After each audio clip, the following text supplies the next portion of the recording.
Comme ça va. Donc bonjour et merci beaucoup pour l'invitation à ce séminaire. Je m'adresse à vous aujourd'hui en tant que un peu praticien de l'expertise. J'en ai fait des expertises, j'en ai produit tout simplement, seul ou collégialement, ça dépend. Il y a plusieurs modes de production de cette expertise. Et je vais être tout aussi égoïste que mon prédécesseur. Je vais beaucoup vous parler de l'IRSN. Et je vais vous demander juste de faire un petit pas de côté par rapport à tout ce que vous avez entendu depuis quelques mois, quelques semaines, parce que je ne vais pas énormément vous parler de nos relations avec le gouvernement et tout ça. Vous pouvez toujours poser des questions à la fin. Je vais plutôt vous parler de la fabrique, quoi, vraiment de comment ça se passe quand on fabrique cette expertise, et en particulier en radioprotection. Donc, ça s'appelle adaptation et transformation liée à l'ouverture du processus d'expertise en radioprotection. Je respire. Ça veut dire qu'on va beaucoup parler d'évolution en fait, de ce processus dans les 20-25 dernières années. On va parler de ce qu'on entend par ouverture de ce processus. En fait, je spoil un peu la suite. C'est l'ouverture à la société civile, c'est l'ouverture à une beaucoup plus grande variété de questions qui sont posées. On va énormément parler du processus.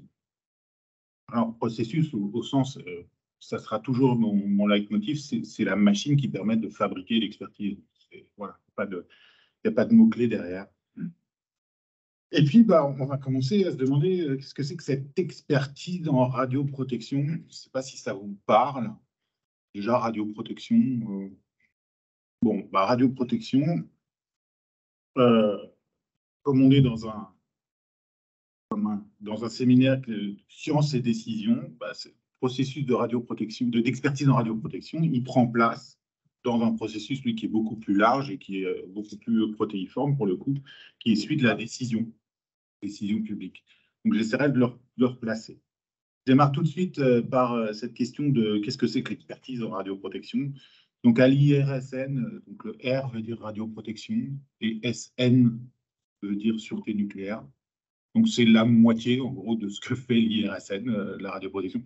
En réalité, c'est un peu plus de la moitié si on regarde le nombre de personnes. Ce qu'on y fait en matière d'expertise et de recherche, c'est deux grands métiers, sûreté nucléaire d'un côté, radioprotection de l'autre. Il y en a un qui est très connu, parce que vous en avez entendu parler depuis maintenant un bon moment dans les médias, c'est alors est-ce que le réacteur il va casser, il va y avoir un accident, etc. Ça, c'est la sûreté nucléaire. La radioprotection, je vais y revenir, ce sont d'autres types de questions qui sont liées à la protection contre les rayonnements ionisants. Donc en sûreté nucléaire, assez prosaïquement, le but du jeu, c'est d'évaluer les dispositions qui sont prises par EDF, Orano, Andra, voilà, de grands exploitants nucléaires ou des petits, pour maîtriser les risques qui sont liés à leur outil industriel. Donc, ce que fait l'IRSN, c'est de fabriquer des avis sur la capacité de cet exploitant, de cette installation, de ce process, le cas échéant, à fournir un service en évitant un accident, tout simplement. Excusez-moi pour la petite caricature, hein, c'est un peu plus compliqué que ça, mais il ne faut pas chercher beaucoup plus loin. Concrètement, l'expertise en sûreté nucléaire, elle s'applique à regarder la machine et comment cette machine, on va faire pour éviter qu'elle nous pète à la... Vous m'avez compris. Évidemment, il y a la question des facteurs humains qui rentrent aussi dans cette question de la machine, notamment à travers l'angle du risque lié aux facteurs humains. Mais bon, voilà, la sûreté nucléaire, c'est de regarder la machine et de se poser des questions sur est-ce que le mur y tient, est-ce que la vanne elle fonctionne, est-ce que ça va bien marcher comme on avait prévu. En radioprotection, c'est assez différent. D'abord, c'est un champ qui est très vaste. Tout simplement, ça veut dire lié au rayonnement ionisant. Les rayonnements ionisants, c'est quand même un gros morceau. Vous allez retrouver des histoires industrielles dont je viens de parler, mais pas seulement, de la santé, de l'environnement. Par exemple, je travaille dans un service qui est à cheval sur la direction de la santé et de l'environnement. On fait de la santé environnementale pour la partie qui concerne les rayonnements ionisés. Si on regarde un petit peu ce champ, on va se retrouver à faire des avis qui concernent la santé des travailleurs, des avis qui sont purement réglementaires. Est-ce que telle disposition est conforme à la loi, tout simplement. On va regarder des questions de protection de la population, ce qu'on appelle aussi la radioprotection de l'environnement, c'est-à-dire la protection des espèces, mais aussi des écosystèmes. On va beaucoup regarder, chose qui est un petit peu moins faite en sûreté nucléaire, les questions de territoire. Ce qui se passe à un endroit n'est pas forcément la même chose vis-à-vis du risque que ce qui se passe à un autre endroit. Et puis, il y a pas mal de questions génériques et de questions prospectives, dans le sens qu'est-ce qui se passerait si, ou alors comment voyez-vous l'évolution de ceci ou de cela en matière de gestion des risques liés au rayonnement ionisant. J'ai rajouté une petite chose qui est qu'il y a pas mal de questions qu'on nous pose qui sont liées aussi à de la réassurance de la population. C'est-à-dire que dans bien des cas, on a besoin, le décideur a besoin d'avoir un avis d'un expert technique pour l'aider à rassurer quelque part un certain nombre d'angoisses qui existent, qui sont d'ailleurs tout à fait légitimes, hein, ce n'est pas la question ici, mais pour montrer soit que tout va bien, soit que, écoutez, ça ne va pas comme prévu, mais voilà ce qu'on a fait pour assurer votre sécurité.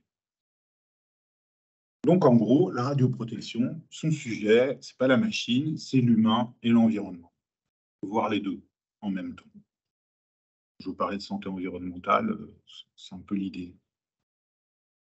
Vous pouvez vous amuser à trouver dans toute cette présentation les références à toutes les images de films que j'ai mises. Ça vous maintiendra éveillé, j'espère. Donc, la question qu'on nous pose, c'est toujours la même et elle est extrêmement simple, elle est même bassement prosaïque. À chaque fois, c'est alors, il se passe ça, c'est grave, c'est pas grave. C'est une question très simple qui amène évidemment des réponses qui peuvent être, j'allais dire compliquées, non pas compliquées, plutôt complexes. Donc, je vais vous donner un petit exemple, comme ça on va tout de suite se mettre dans l'ambiance. Il y a quelques mois, quelques années, il y a quelqu'un qui a pris un petit peu d'eau dans la Loire et qui a fait une mesure de cette eau et qui a trouvé 310 becquerels par litre dans cette eau. Je ne vous expliquerai pas ce que ça veut dire 300 becquerels par litre, ce n'est pas le sujet. Évidemment, tout de suite, on nous a dit ok, on a trouvé ça, on ne devait pas trouver ça, hein, on est d'accord. Hein. On ne va pas trouver 300 becquerels par litre. C'est grave ou c'est pas grave? Alors, comment on aurait réagi, disons, il y a 20 ou 25 ans? On aurait passé un petit coup de fil avec notre demandeur, notre donneur d'ordre, avec ce qui n'était pas encore l'autorité de sûreté nucléaire, mais ça aurait pu être, je ne sais pas, le MTE de l'époque, le ministère de la Transition énergétique ou écologique, ça dépend. Et ça aurait donné quelque chose comme ça. Donc, l'autorité nous demande alors, il y a un danger ou il n'y a pas un danger? Là, on parle de risque. Et puis nous, on aurait dit, écoutez, tritium, voilà, je vais vous balancer un petit peu de jargon, des PUI autour de 10-11, ce qui permet de passer du becquerel au sievert, donc dose, machin, non, vraiment, c'est rien du tout. Si quelqu'un boit de l'eau, il ne va rien se passer pour sa santé. Aucun risque pour la santé humaine, merci. Et puis, il nous aurait répondu, ok, merci, je clôt le dossier, c'est fini, c'est réglé. Puis on lui aurait dit, à ton service, hein, on est là pour ça. Mais bise à Robert qui est dans le bureau d'à côté. Parce que qu'est-ce que ça veut dire cette conversation? C'est qu'on se connaît très bien. C'est que, je vais même aller un peu plus loin dans la caricature, on vient des mêmes écoles, on vient des mêmes promos, voilà. C'est un petit monde, hein, la radioprotection, et finalement, ça se passait réellement comme ça. Hein. Cette conversation n'est pas si caricaturale que ça. Donc ça se serait terminé de la façon suivante, quelque part, on aurait fait du bon travail d'expert en faisant ça. Et tout le monde était content. Donc, parfait. Alors aujourd'hui, c'est un peu différent. Aujourd'hui, quand on a ce genre de questions, c'est grave. Ben, on va plus faire du compliqué, c'est-à-dire qu'on va pas balancer du TPU8, du 10-11 et tout ça. On va plutôt faire du complexe, c'est-à-dire que, bah, ok. Alors, on a trouvé quelque chose dans la Loire. Il nous faut des données de la surveillance de cette bête-là, du bassin versant de la Loire. Il faut aussi savoir comment on fait pour faire des mesures dans l'environnement. Il y a 1000 façons de faire des mesures dans l'environnement. Il y a des vraies questions sur la métrologie du tritium. Comment mesurer cette bête-là, suivant sur quelle matrice on le prend. Excusez-moi pour le jargon, mais bon, c'est des questions comment dire, qui vont avoir une incidence sur la réponse. Il y a des questions sur les méthodes et les protocoles. À quel endroit on prend de l'eau, quel volume, à quelle fréquence. Euh, Si on prend de l'eau de la Loire 50 mètres plus loin, le mélange est fait différemment. Voilà, par exemple. Il y a des questions sur les impacts en cas d'utilisation de cette eau. Et cette utilisation, elle peut être très variée. Alors, ça peut être de l'eau de boisson, hein, comme on a dit, mais ça peut être aussi de l'irrigation, ça peut être pour l'élevage, ça peut être pour le vin. C'est à Saumur hein, que ça se passe. Donc, directement, quels sont les impacts patrimoniaux? C'est-à-dire, qui est tritium ou patricium dans la Loire? Quel est l'impact sur le patrimoine si ça se sait, par exemple? Voilà. Est-ce qu'il pourrait y avoir une dépréciation du saumur de Champigny? Ce qui serait dommage. Il y a des questions sur tout ce qu'il y a en amont de Saumur. Donc, il y a 4 centrales nucléaires. Hein. Donc, on se pose des questions sur quels sont les rejets, les chroniques d'EDF, quelles ont été les interactions d'EDF avec l'autorité de sûreté, qu'est-ce qu'ils ont déclaré, pas déclaré, etc. Donc, tout ça, c'est des aspects réglementaires. Il y a des questions sur la modélisation du transport du tritium. C'est parce qu'on l'a mesuré à un endroit qu'il est resté à cet endroit-là. Alors, en plus, le tritium, c'est une petite bête assez rigolote, puisqu'il va absolument partout et on ne peut pas l'arrêter. Donc, on va se poser des questions à la fois spatiales et temporelles sur ce transport. Et évidemment, sur le futur, c'est-à-dire si on voit une pollution à un endroit, est-ce qu'elle pourrait, on va dire, se métaboliser à un autre endroit et rester longtemps dans le futur? Il y a des questions qui ne sont pas strictement techniques, qui sont sur nos propres postures. Comme je vous l'ai dit, ah oui, en fait, 300 becquerels par litre, moi je le bois, il n'y a pas de problème. Mais ce n'est pas parce que moi je le fais que ça ne pose pas un problème en termes d'angoisse de la population par rapport à ça. Donc le fait de dire c'est du tritium, c'est pas grave, c'est pas forcément entendu. Et le fait est que cette histoire a fait l'ouverture du 20h. C'est pas tout à fait anodin. Donc il y aurait un décalage terrible entre ce qu'on dit et puis la façon dont cette nouvelle est prise dans le concert médiatique. Et justement, dans le concert médiatique, quelle serait notre place aussi? Qu'est-ce qu'on a à dire en tant qu'expert sur ce sujet-là, sachant que derrière, y a-t-il une décision? C'est une vraie question. Dans les faits, il n'y a pas eu de décision sur cette histoire-là. Il n'y a pas eu de décision sur la prévention. Donc, pour vous donner une petite idée un petit peu du caractère un peu multidimensionnel de la question, c'est grave, docteur. Voilà.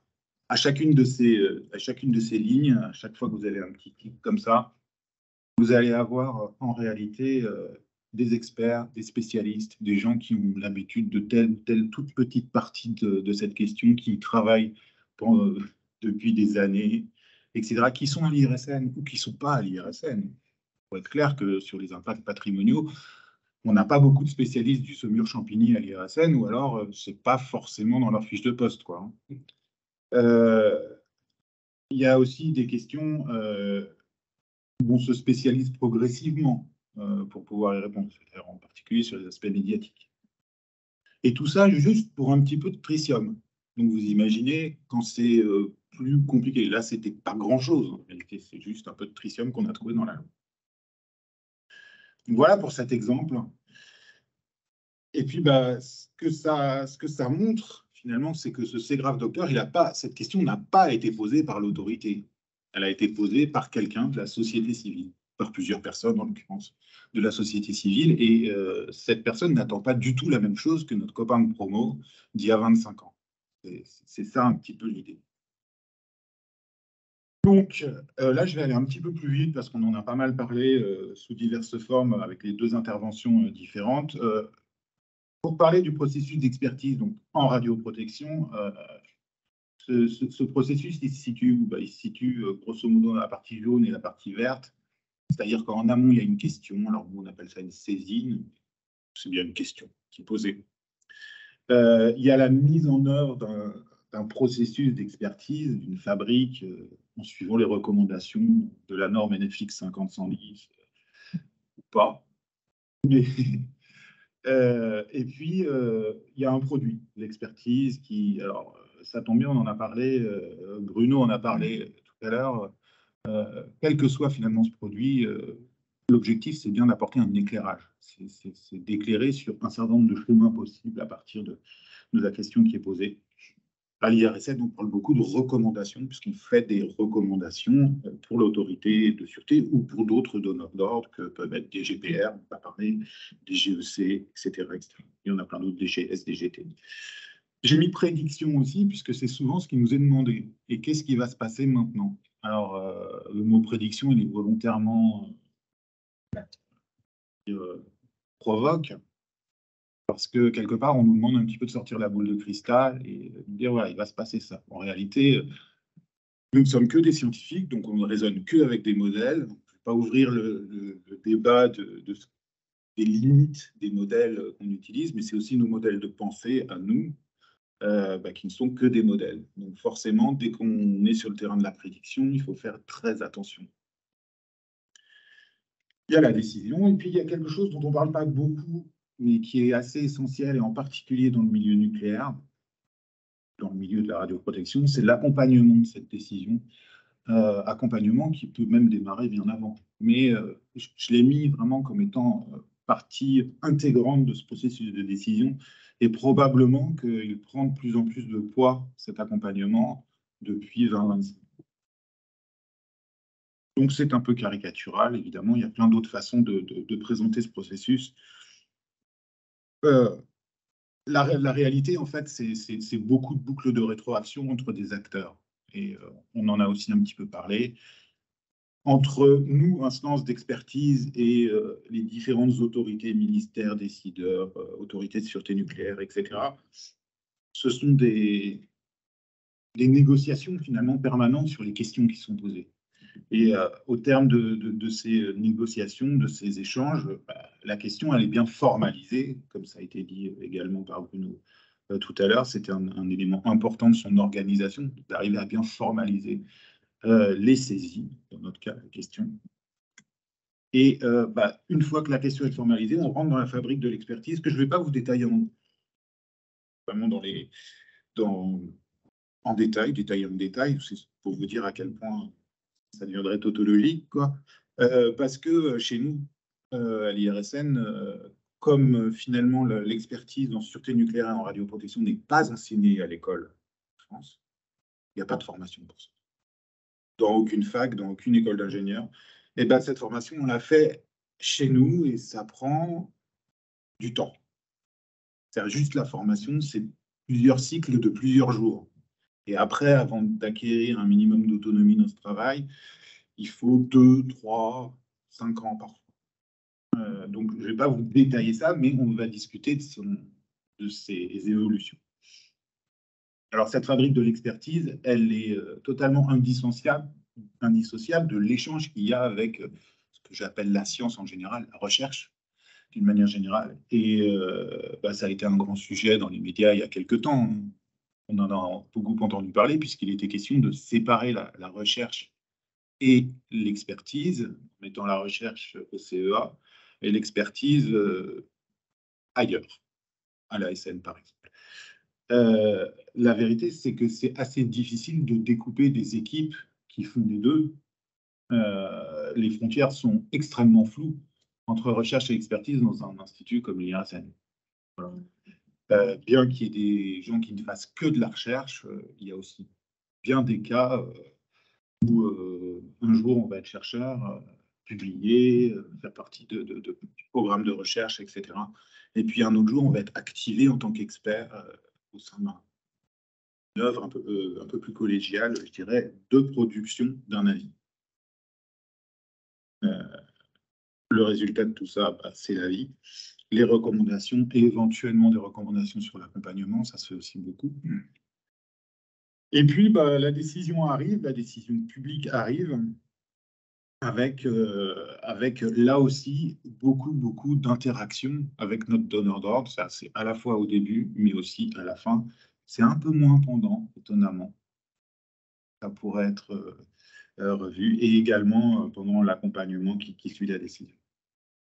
Voilà en gros comment on pourrait le décrire.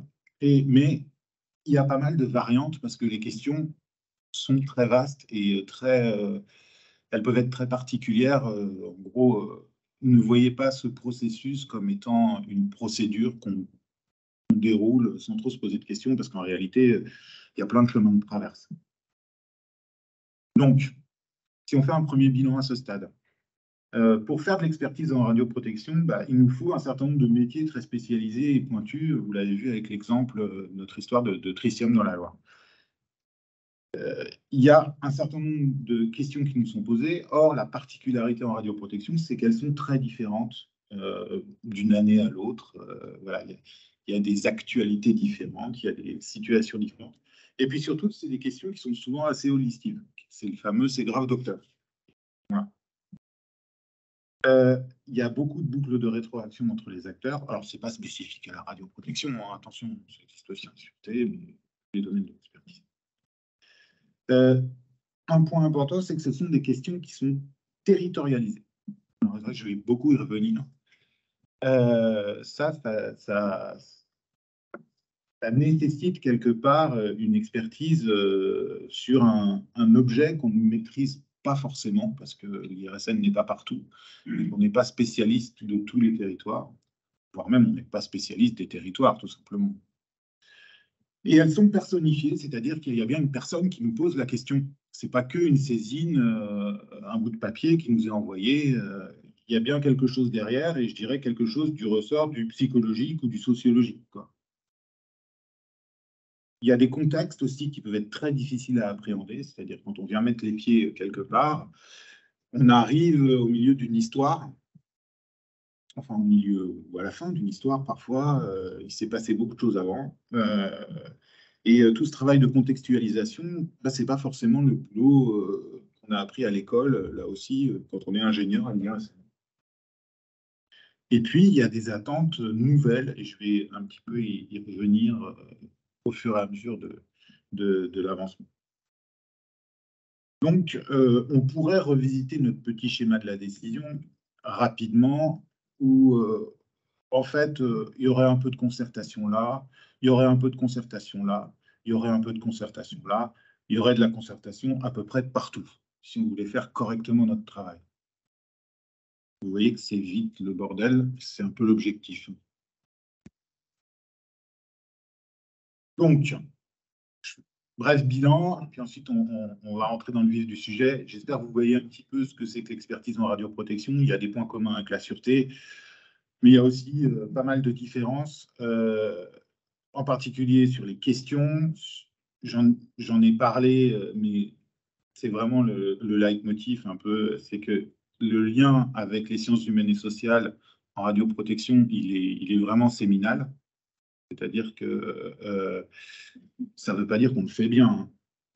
Je mets une petite parenthèse, mais en l'occurrence, c'est assez difficile de faire un bon travail d'expertise en radioprotection si on met complètement de côté les SHS.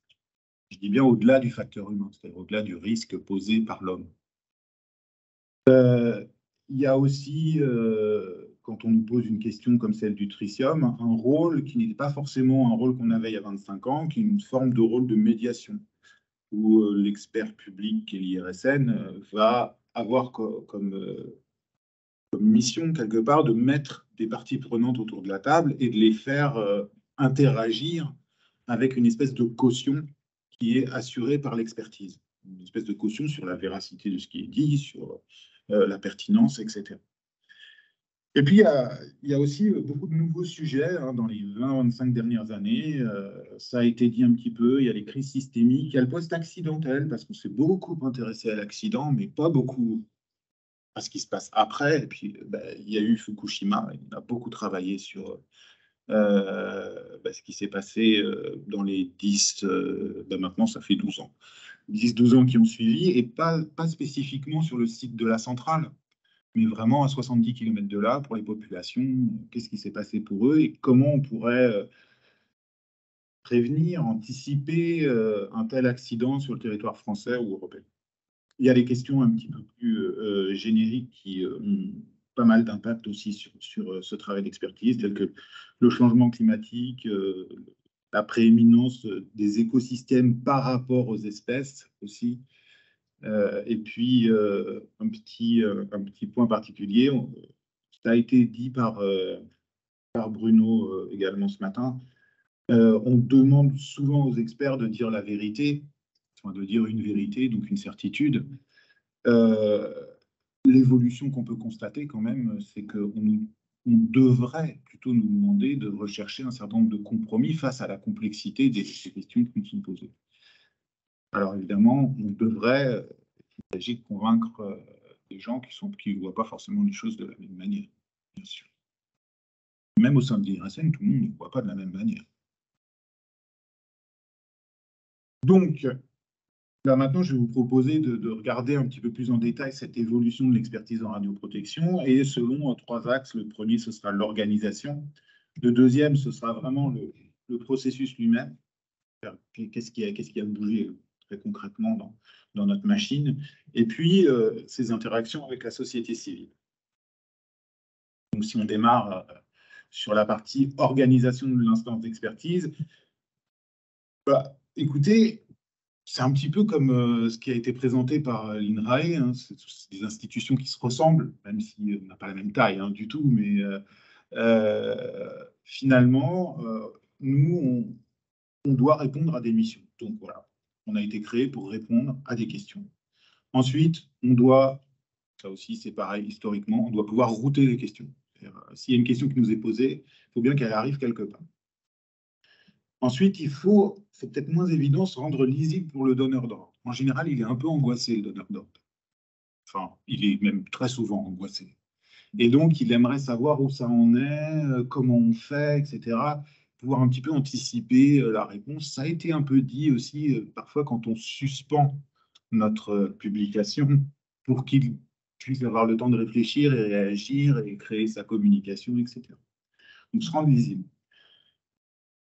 Notre but, notre raison d'être aussi, c'est d'organiser le champ de la connaissance, au moins de la connaissance existante, pour pouvoir mobiliser un certain nombre d'éléments scientifiques qui permettront de produire nos avis, de produire nos expertises. Organiser aussi le champ de la production de la connaissance, la science. C'est-à-dire la science qu'on fait en propre, mais aussi la science qu'on va aller chercher à l'extérieur. Et puis, en fait, toutes ces nécessités-là, qui sont un peu historiques, elles vont perdurer, même s'il y a beaucoup de choses qui vont évoluer dans les 20-25 dernières années. Donc, en pratique, une instance d'expertise, c'est assez simple, hein. C'est une organisation plutôt pyramidale. Ça vient de l'armée. Nous, en tout cas, on vient de l'armée. Voilà, donc il y a des chefs, il y a des sous-chefs, il y a des sous-sous-chefs, etc., etc. Il y a des équipes, et tout ça est bien conçu comme ça.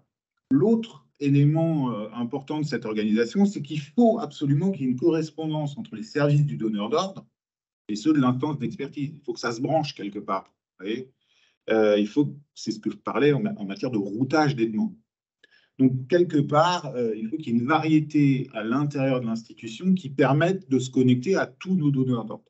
Donc, tout à l'heure, je vous en ai donné quelques-uns. Quand vous avez à la fois la santé, l'environnement, maintenant, c'est 2 ministères. Quand vous avez, bien sûr, l'industrie, l'IRSN, c'est 5 ministres de tutelle, mais c'est en réalité beaucoup plus de donneurs d'ordre que ça. Et l'essentiel de notre production, c'est-à-dire grosso modo 70-80% de notre production, va à l'ASN, l'Autorité de sûreté nucléaire, qui est encore un autre donneur d'ordre. Ce n'est pas un ministère. Donc, il faut qu'on puisse brancher tous ces gens-là avec un certain nombre de guichets, etc. Et ça, historiquement, bah, c'est ce qu'on a fait depuis 20, 30, 40 ans, mais même avant l'existence de l'IRSN, c'était bien un but. Puis, il faut que le donneur d'ordre il puisse lire finalement comment sa demande a été prise en charge. Par exemple, il lui faut une personne en face. Il lui faut un calendrier. Voilà. Tout ça, c'est une organisation qui est mise en place historiquement bah, qui est vraiment tournée vers le donneur d'ordre, celui qui pose la question. Deuxième point, l'organisation du champ de la connaissance scientifique. Bah, nous, on est bassement français, quoi. Donc, on a fait un truc assez simple, hein. On s'est dit, on en a un qui n'est pas plus bête que les autres, c'est Descartes. Et en gros, on va organiser la connaissance scientifique chez nous par petits morceaux où on va avoir des spécialistes dans chaque case. Donc, bah, l'IRSN, concrètement, il y a des bureaux, il y a des petites équipes de 8, 10, 15 personnes, je ne sais pas, qui vont être spécialistes de la chute d'avion, de l'incendie, du confinement, voilà. À peu près tous les risques, voire des aléas aussi. Et ça forme une espèce de damier où, quelque part, on a l'idée, mais c'est certainement aussi un peu un fantasme, que la somme de tout ça, bah, ça fera le tout. C'est-à-dire que la question qu'on nous pose qui porte sur le tout, eh bien, on va pouvoir la construire en multipliant quelque part les saisines internes, des demandes internes à des petites équipes de spécialistes, donc d'experts. Et voilà, c'est comme ça donc qu'on a été organisé et c'est comme ça que notre organigramme est très concrètement fait, hein. Voilà, il y a des unités que vous allez retrouver et qui sont liées à un certain nombre de risques. Donc, toujours en pratique, euh, depuis 20-25 ans, l'IRSN a été créé vraiment en 2003 pour être un miroir de la société civile. Donc, si on revient un petit peu en arrière, l'IRSN a été créé à cette époque-là, à la suite de débats homériques qui ont eu lieu à la fin des années 90 et qui eux-mêmes étaient le résultat de tout le cafouillage dont on parlait ce matin sur Tchernobyl, mais aussi le sang contaminé. Mais enfin voilà, toute cette époque-là, donc l'IRSN a été créé, enfin, pour dire les choses simplement, pour fabriquer de la confiance, en fait, dans le milieu dans le milieu nucléaire et dans le milieu radiologique. Fabriquer de la confiance, mais avec un expert technique qui tienne la route. Donc, bah, pour être un miroir de la société civile, concrètement, il faut qu'on ait une certaine porosité de notre organisation avec ce qui compose cette société civile. Donc, bah, au fur et à mesure des années, on a créé des unités dédiées qui font du dialogue avec la société civile. Ou alors, un petit peu aux marges, comme ça, on a fait évoluer des unités qui étaient préexistantes pour que dans leur mission et dans leur pratique quotidienne, elles puissent avoir cette relation avec diverses émanations de la société civile qui peuvent être des CLI, des élus, des syndicats. Enfin là, il y a vraiment un bestiaire gigantesque. On a essayé d'encadrer, soit avec des conventions qui existent indépendamment de l'IRSN, soit avec des chartes qu'on a fait nous-mêmes, typiquement charte d'ouverture à la société, charte de déontologie. J'ajoute aussi des éléments qui sont assez importants dans les dernières années, qui sont liés à la science citoyenne. Là aussi, il y a pas mal d'efforts qui sont faits de ce côté-là, et aussi de l'open data. Pour vous donner une idée, je parlais tout à l'heure de surveillance de l'environnement. Toutes les données de surveillance de l'environnement sont disponibles. N'importe qui peut aller les consulter au moins, et puis en tout cas les utiliser en open data. Voilà pour l'organisation de l'instance d'expertise. Pour résumer un petit peu, on a une organisation qui est extrêmement stable. Voilà, c'est fait pour ça. L'IRSN est fait pour être un peu le gardien du temple en matière nucléaire et radiologique. Donc, il n'y a pas beaucoup d'évolution. Les unités d'aujourd'hui sont grosso modo les unités d'il y a 20-25 ans, à peu de choses près. Hormis celles qui ont été ajoutées pour les questions de dialogue. C'est une organisation qui est assez massive, puisque vous avez vu, elle cherche quand même à créer une espèce de conformité avec la connaissance qui est mobilisée. Donc c'est assez massif, c'est même foisonnant pour le coup, et c'est très codifié dans le sens où chaque petite partie est très spécialisée dans un domaine. Et c'est voulu lisible. Alors, ce n'est pas forcément, mais en tout cas, c'est bien le but. Voilà pour ce qui concerne l'organisation. J'en viens maintenant à la fabrique elle-même, c'est-à-dire le processus d'expertise. Donc là, c'est pareil. On est vraiment sur un chemin en évolution depuis 20-25 ans. Ce que je vais vous détailler un petit peu, c'est qu'on va passer, grosso modo, de ce que je viens de vous dire, c'est-à-dire la lisibilité de l'organisation à la lisibilité, et j'en perds mon latin, de la fabrique. On va parler aussi de traçabilité. En gros, quelles sont les méthodes de traduction qu'on a employées. On va parler d'efficacité de cette méthode, comment on l'a adaptée, comment on l'a, le cas échéant, transformée. Et puis, un élément important, c'est est-ce que cette méthode, parce que je ne vous parle que d'une méthode depuis tout à l'heure, hein, toujours en lien avec NFX 5010 d'ailleurs, est-ce qu'elle souffre d'avoir des méthodes alternatives, peut-être plus efficaces dans certaines situations? Voilà. Donc, gardez en tête juste ce qu'on vient de dire sur l'organisation, parce que quelque part, ça va être très, très lié, quelque part. Donc, premier point, on part d'un petit monde, ce que je vous ai dit tout à l'heure, du petit monde de la radioprotection, des gens qui se connaissent, etc. Et on va, en 20-25 ans, vers un monde où on nous demande une grande transparence. Ça, c'est vraiment, on va dire, le schéma général, qui n'est pas d'ailleurs spécifique à l'IRSN, hein, mais qui est le schéma général de l'expertise, où quelque part, on doit montrer un petit peu comment on fonctionne et puis assurer donc, une certaine transparence. Quelque part, on va aussi passer du jargon. Alors, le jargon nucléaire, c'est formidable. Je peux refaire la même présentation avec que des trigrammes, hein, si vous voulez.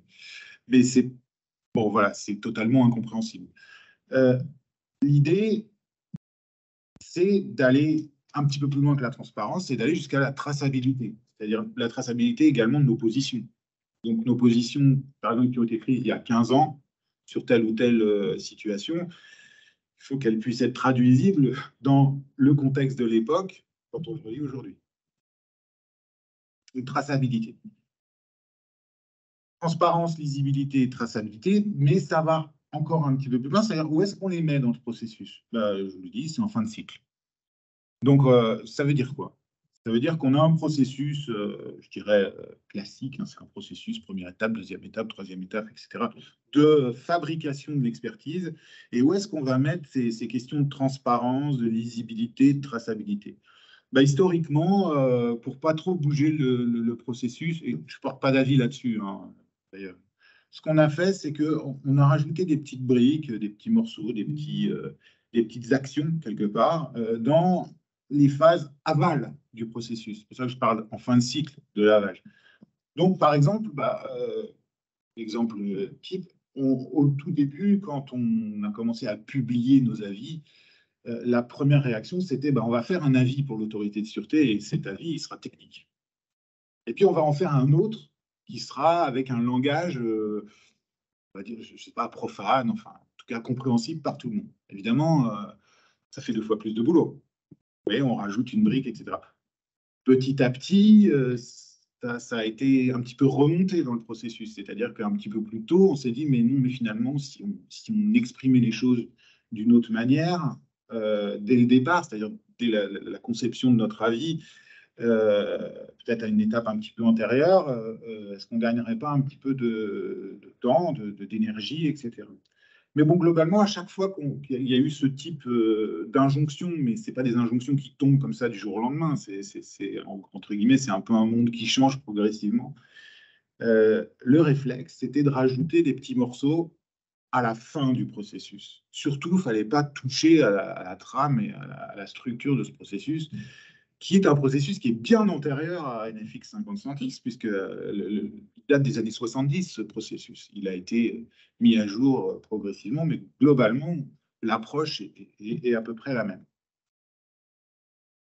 Donc, on peut se poser la question, à force de toutes ces adaptations et en plus de répondre à des nouvelles demandes, est-ce que ça n'aurait été pas intelligent de se dire on va carrément transformer le processus, on va essayer de lui faire intégrer les choses assez différemment plutôt que de rajouter des petits patchs à droite à gauche, des pansements, voire des gros pansements à certains endroits, et puis de faire en sorte que, en gros, on fasse toujours comme on a dit qu'on faisait. Voilà. Donc, est-ce qu'il y a une transformation du processus, c'est-à-dire passer, par exemple, voilà, là j'ai changé les couleurs, etc. Eh ben, ça ne s'est pas passé du tout comme ça.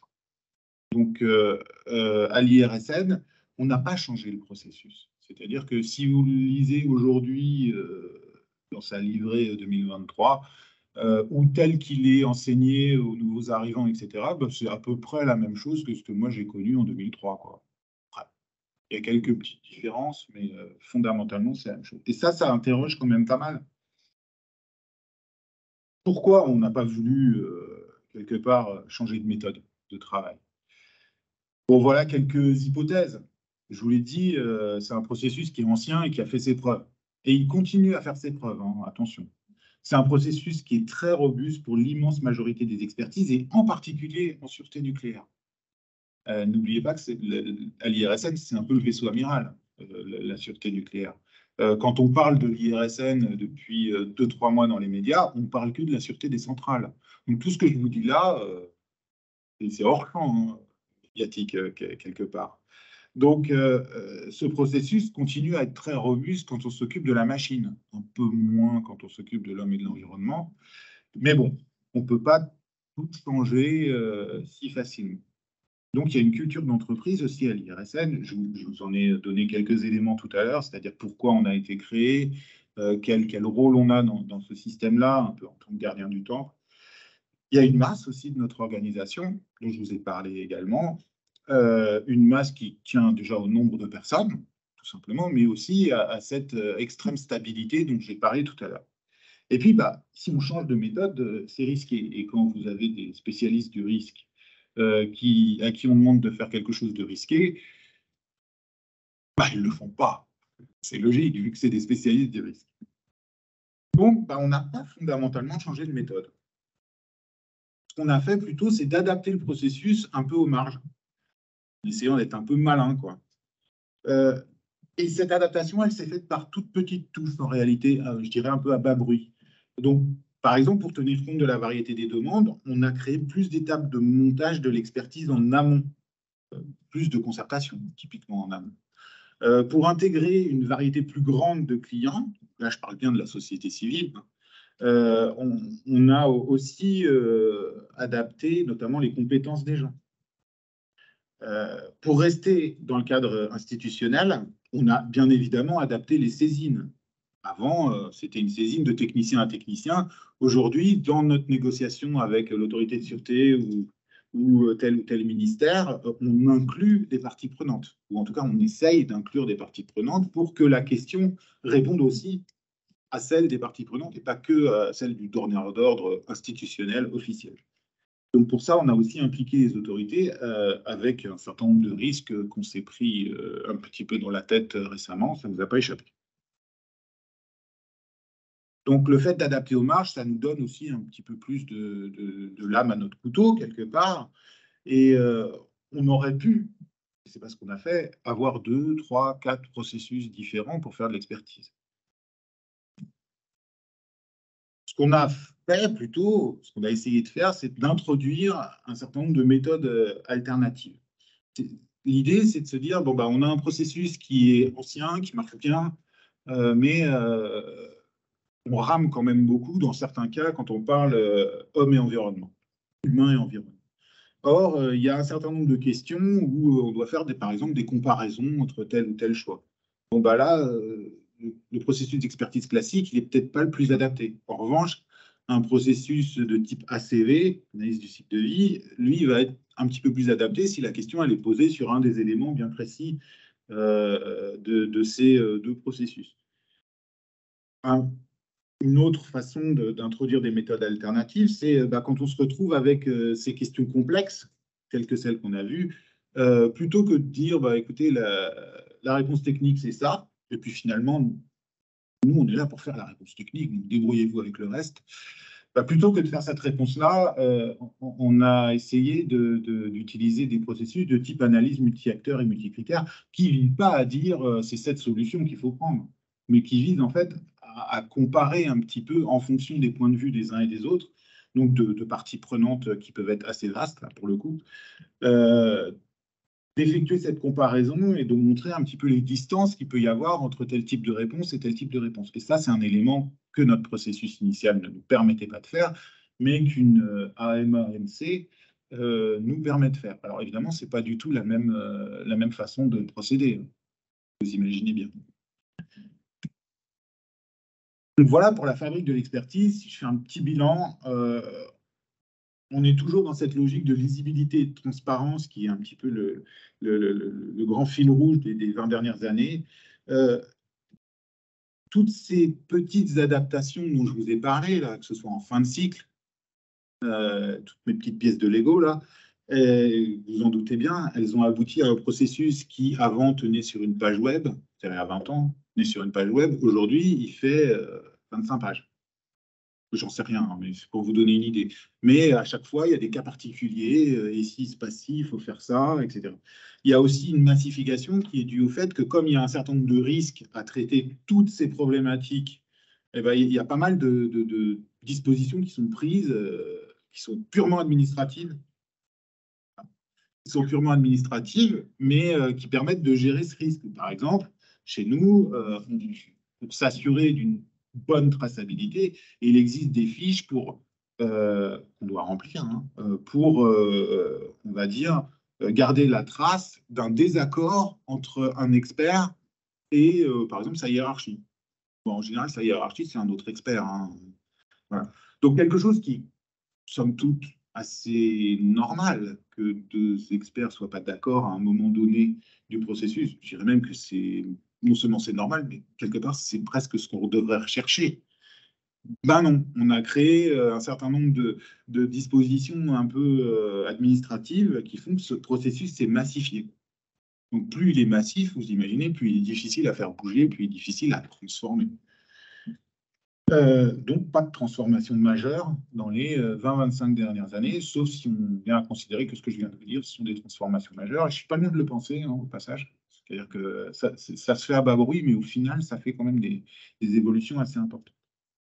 Et puis, bah, donc, il y a eu cette introduction, mais j'insiste, à bas bruit, de méthodes alternatives qui ne sont pas forcément bien vues, hein, forcément, même en interne. Et qui permettent d'avancer vraiment dans des contextes donnés, dans des situations bien balisées, etc., sans que ça gêne trop.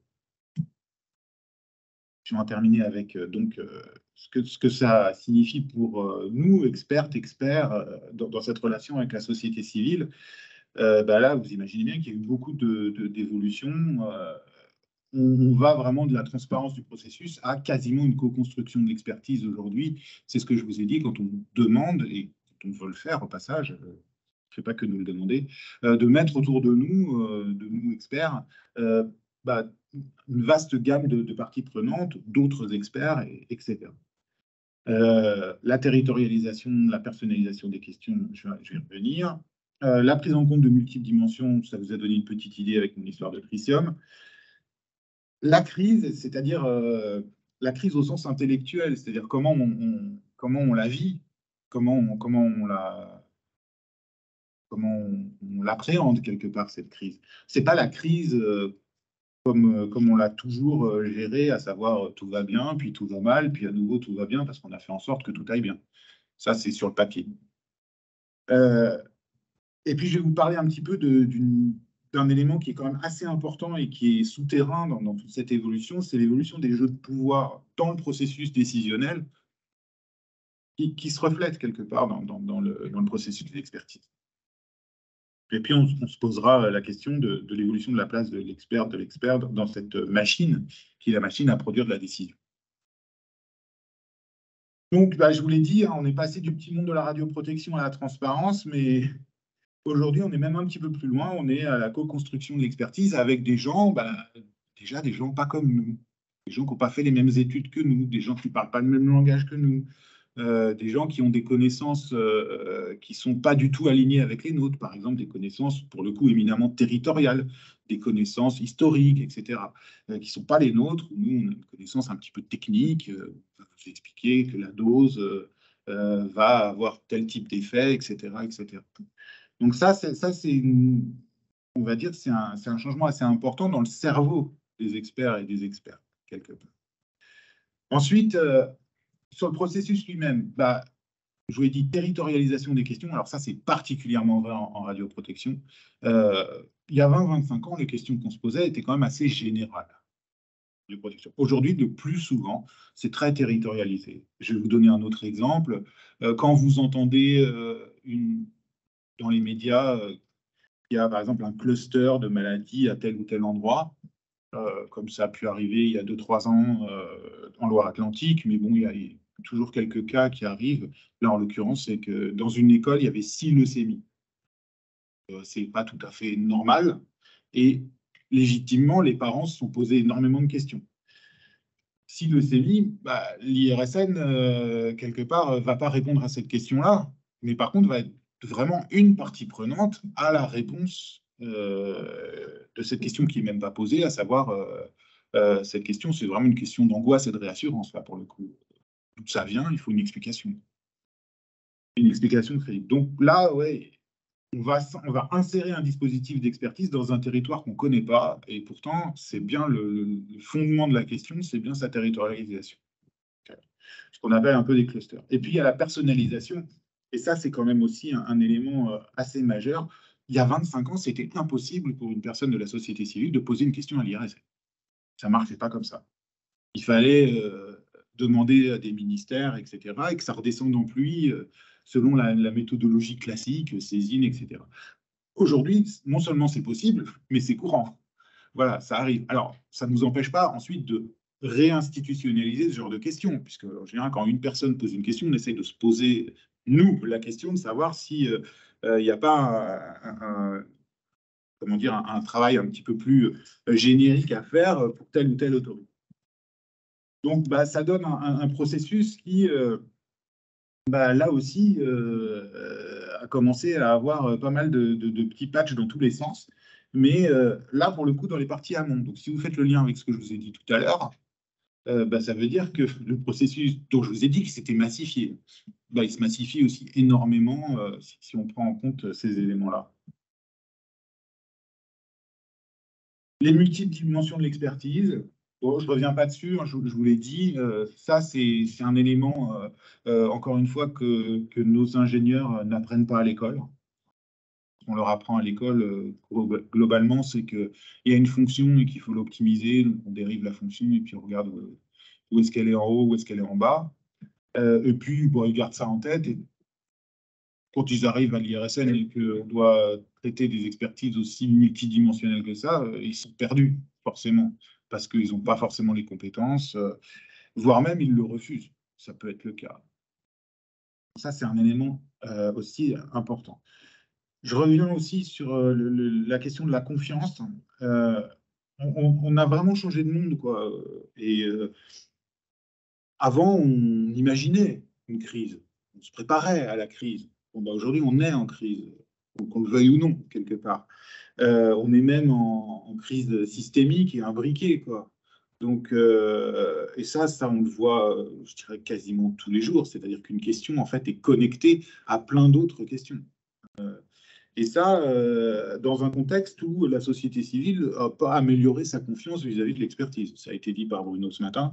Voire même on est dans un repli assez majeur, alors que c'est notre raison d'être. Alors que c'est notre raison d'être. Notre raison d'être, c'est pas de produire des avis. Notre raison d'être, c'est bien de produire de la confiance. Donc là, on est dans une espèce de dissonance cognitive assez forte sur cette question de la confiance. Dissonance cognitive qui peut avoir au sein de l'IRSN et au sein des instances d'expertise en général, et manifestations assez vastes et assez différentes. Il va y avoir des gens qui vont embrasser ce nouveau monde et d'autres qui vont être dans le déni total. Et ben, il va falloir faire avec une population quelque part aussi clivée.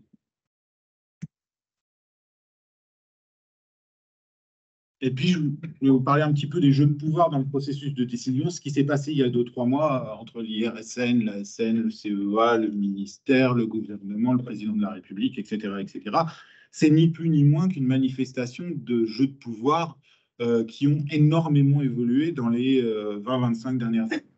Ce que je vous ai dit avant, hein, c'était l'aquarium, quoi. On est tous dans le même aquarium, on sort des mêmes écoles, etc. On se comprend parfaitement. Et finalement, le rôle de l'expert était véritablement caché derrière celui de la décision. Au fur et à mesure des années, jusqu'à même ce que ce soit inscrit dans la loi pour l'IRSN, puisque la loi nous impose de publier tout ce qu'on fait, ça a changé véritablement les rôles en matière de pouvoir. Et ça s'est quand même un petit peu tendu. Voilà. Avant, ce qui était un peu caché, aujourd'hui, peut faire l'objet de manifestations un peu plus viriles, là, pour le coup, en matière de concertation. Donc, comme en plus, notre évolution, c'est celle d'aller de plus en plus vers la société civile depuis, là aussi, cette vingtaine d'années, vous voyez bien qu'il y a une espèce de reconfiguration, comme ça, ces jeux de pouvoir, qui fait que ça n'est pas allé, je dirais, en se calmant, quoi. Voire même, c'est un processus qui est un peu divergent. Donc ça pose une question assez importante, c'est-à-dire qu'il y a 20-25 ans, on ne se posait absolument pas la question de la légitimité de l'expert. C'était pas du tout une question. Est-ce qu'il est ou est-ce qu'elle est légitime? Ça n'existe pas, cette question. Aujourd'hui, c'est le cœur de la question. Et la légitimité pour un expert, Bruno en a encore une fois beaucoup parlé, hein, le fait d'être connu, reconnu, etc. Finalement, c'est aussi pas mal de notre boulot aujourd'hui. On a beau dire des choses, des fois on dit des bêtises, hein, ça fait partie du jeu aussi, mais quelque part, on doit convaincre en permanence de notre légitimité dans ce système-là, et en particulier avec les décideurs, pas que avec la société civile. Donc tout ça nous amène à quand même réfléchir un peu plus profondément sur les compétences des gens.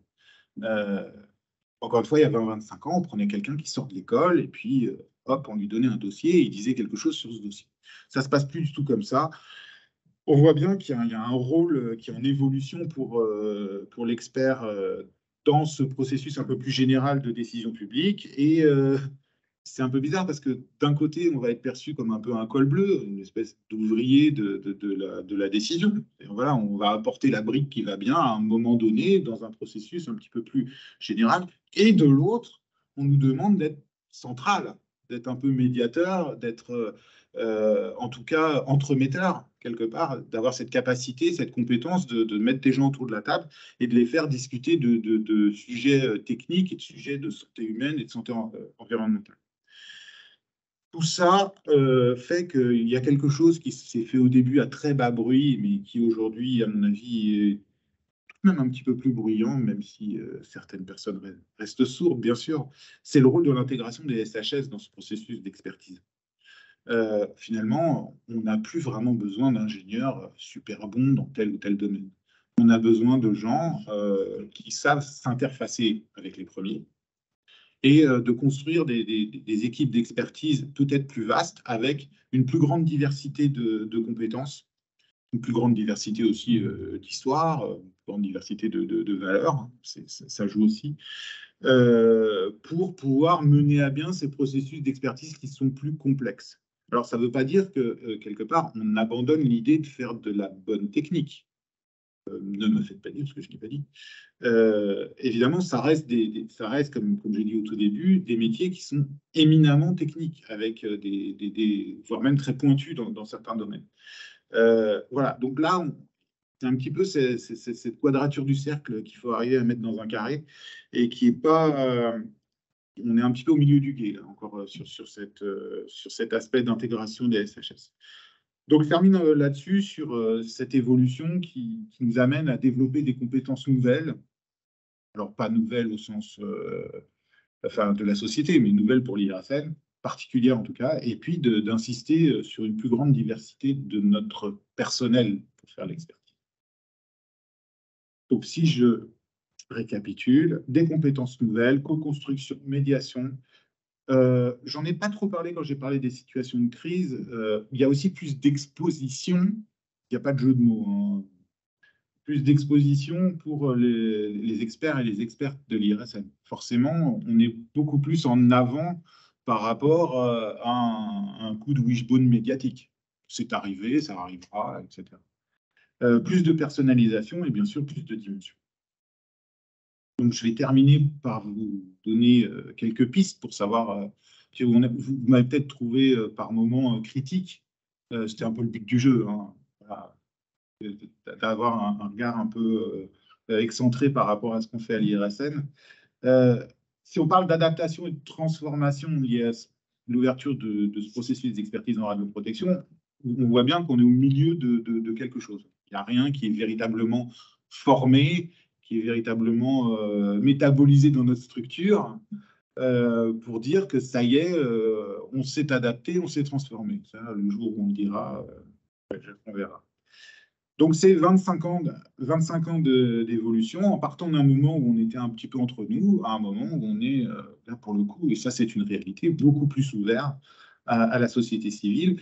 Et j'en ai pas trop parlé, mais c'est assez intéressant de voir comment on est passé, en termes de valeur pour les gens, d'un métier où on était très heureux de travailler pour la population, voire même on venait à l'IRSN pour ça. On va travailler pour la santé des gens, pour protéger les populations, à un métier où on travaille avec la population.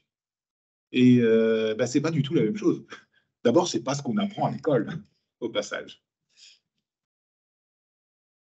Donc, je terminerai là-dessus. Les principaux freins à cette évolution, c'est l'organisation, qui certes est puissante, mais est diaboliquement cartésienne.